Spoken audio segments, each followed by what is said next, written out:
হরে কৃষ্ণ। আজ আমরা শুনব গোকর্ণের উপাখ্যান। পুরাকালে তুঙ্গভদ্রা নদীর তটে এক সুন্দর নগর ছিল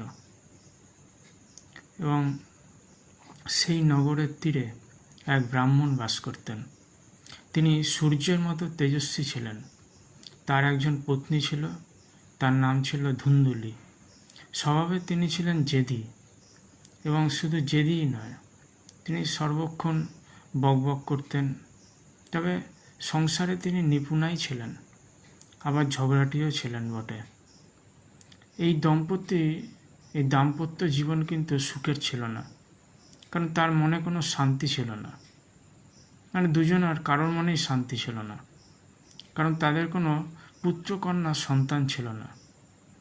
তো যেই কারণে স্বভাবত গৃহস্থ মানুষের শান্তি তো থাকেই না, তাদেরও সে একই অবস্থায় হয়েছিল। এমন অবস্থায় তারা ঠিক করলো যে দিন দুঃখীদের কিছু দান ধ্যান করবেন। তো তারা অর্থাৎ গরু, ভূমি অর্থাৎ জমি, সুবর্ণ মানে সোনা এবং বস্ত্রাদি এসব দান করলেন। কিন্তু তবু তাদের কোনো পুত্রকন্যা জন্মালো না। এতে ব্রাহ্মণ খুব চিন্তিত হয়ে গেলেন এবং খুব দুঃখিত হলেন। এমত অবস্থায় তিনি করলেন কি, যে তিনি বাড়িঘর ছেড়ে বনে চলে গেলেন। তো বনে গিয়ে দেখলেন একটি সরোবর আছে, সেখানে একটা জলাশয়, যেটাকে আমরা বড় পুকুর বলে কল্পনা করতে পারি সেরকম।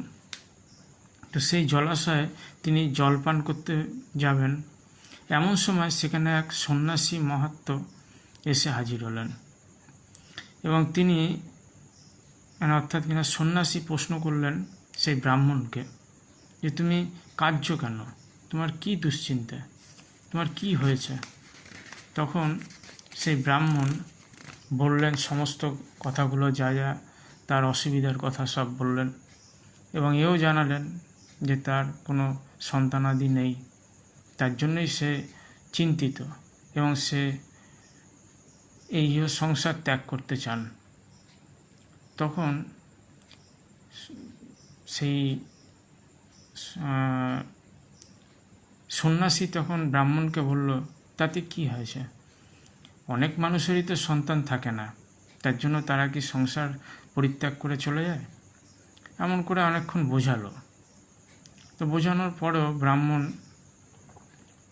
পরের যে প্রশ্ন করলো সেটা হচ্ছে যে তার কাছে অনেক গাভী আছে, সেই গাভীরাও বন্ধা হয়ে যাচ্ছে, অর্থাৎ গাভীদেরও কোনো বাচ্চা হচ্ছে না, এবং তার বাড়িতে যেসব ফুল ফল এসবের গাছ আছে সেখানেও কোনো ফুল ফল হচ্ছে না সেই সব গাছে, মানে গাছেরাও বন্ধ হয়ে গেছে। তো বাড়িতে যদি কোনো ফল নিয়ে আসে তো সেটাও পচে যায়। তো এই কথা শুনে সন্ন্যাসীর মনেও একটা প্রশ্ন জাগলো যে সত্যি তো তাহলে ব্রাহ্মণের কি দশা হয়েছে এটা যা দেখতে হবে।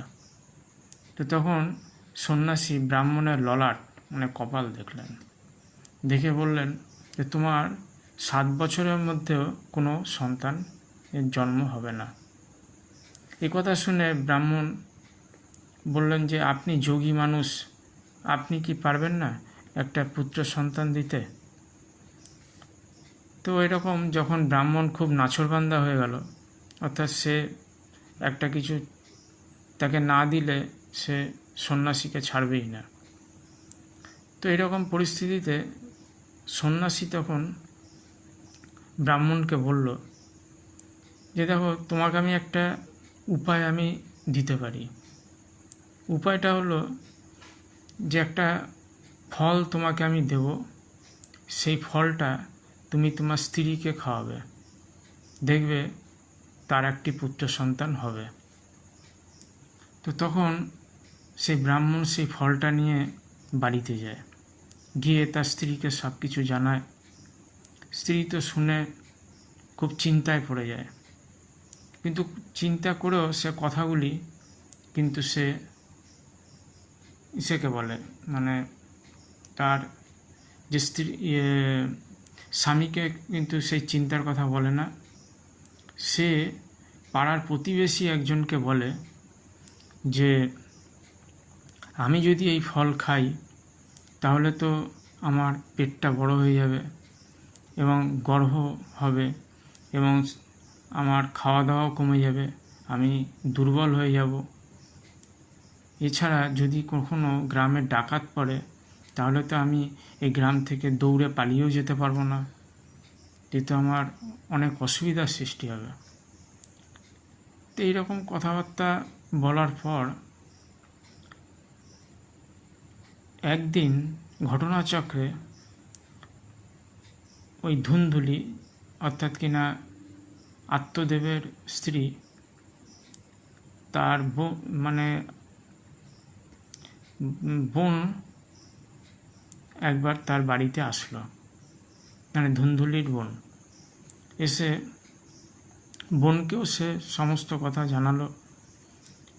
তখন তার বোন তাকে একটা উপায়ের কথা বলল, তুই এক কাজ কর, এই যে ফলটা আছে এই ফলটা তুই গরুকে খাইয়ে দে, তোদের বাড়িতে যে গরু আছে, আর আমার যে সন্তান হবে এখন যে গর্ভে আছে সেই সন্তানটা আমি তোকে দিয়ে দেবো, তাহলে তুই সেটা নিয়ে লালন পালন করতে পারবি, তাতে তোর আর কোনো অসুবিধা হবে না। এই কথা শুনে ধুন্ধুলি অর্থাৎ আত্মদেবের স্ত্রী খুব প্রীত হলো, তাহলে ভালোই হবে। তখন যথাসময়ে সেই বোনের ছেলে হলো, আর সেই ছেলেটাকে লুকিয়ে এনে ওই ধুন্ধুলিকে দিল এবং ধুন্ধুলি সেই ছেলে কোলে নিয়ে তার স্বামী আত্মদেবের কাছে গেল, গিয়ে বললো এই যে আমার ছেলে হয়েছে। তো আত্মদেব তখন খুব খুশি হলো, ব্রাহ্মণ খুশি হলেন, খুশি হয়ে তিনি আনন্দ উৎসব করলেন এবং ব্রাহ্মণদের অনেক দান ধ্যান করলেন, বাড়িতে অনেক গান বাজনা হলো, মাঙ্গলিক অনুষ্ঠান হলো, তো এতে খুব সুখী রয়েছে। তো যে ফলটা সে গরুকে খাইয়েছিল সেই ফলটা গরুটা খেয়ে সেই গোমাতা 1 বছর পর তারও একটি সন্তান হলো। আচ্ছা, আগে বলি, যে সন্তানটি এখন ব্রাহ্মণীর কাছে যে সন্তানটি রয়েছে অর্থাৎ ধুন্ধুলির কাছে, ধুন্ধুলি সেই সন্তানটির নাম রাখলেন ধুন্ধকারী। মনে রাখবেন, সন্তানটির নাম হলো ধুন্ধুকারী, অর্থাৎ তার মায়ের নামের 2 অক্ষর, সামনের 2 অক্ষর রেখে তিনি ওই নামটি রাখলেন। তারপর যখন ওই গরুটির একটি বাচ্চা প্রসব করলো, সেটি দৈবযোগে এটা একটা গুপ্ত রহস্যর ব্যাপার, আর এটা সন্ন্যাসীর একটা চমৎকারীও বটে। এই চমৎকারীটা এরকমই যে গোমাতার একটি মানব সন্তান হলো, কিন্তু সেই মানব সন্তানটির যে কান দুটো ছিল, কান দুটো গরুর কানের মতন, বেশ বড়। তার জন্য আত্মদেব তখন সেই সন্তানটির নাম রাখলেন গোকর্ণ। আর তাহলে তার 2টি সন্তান হলো, একটি হচ্ছে গোকর্ণ আর আরেকটি হলো ধুন্ধকারী।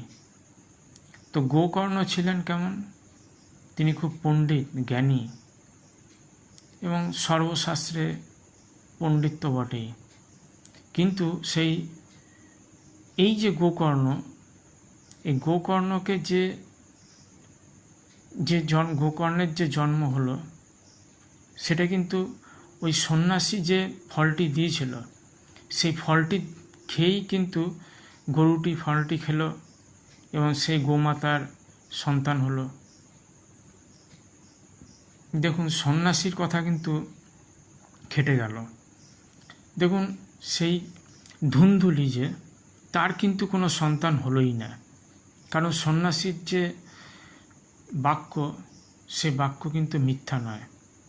তিনি যে কথাটি বলেছিলেন যে 7 বছরও সন্তান হবে না, সেটা কিন্তু বাস্তব ক্ষেত্রে তাই হলো। আর সেই ধুন্ধুলির যে বোনের যে সন্তান, সেই সন্তানের নাম রাখা হয়েছিল কি? ধুন্ধুকারী। এই ধুন্ধুকারী কিন্তু একজন খুব শয়তান ছিলেন। আমরা এই এপিসোডে এই পর্যন্তই রাখলাম, কেননা ভিডিওটি বড় হয়ে যাচ্ছে, তাই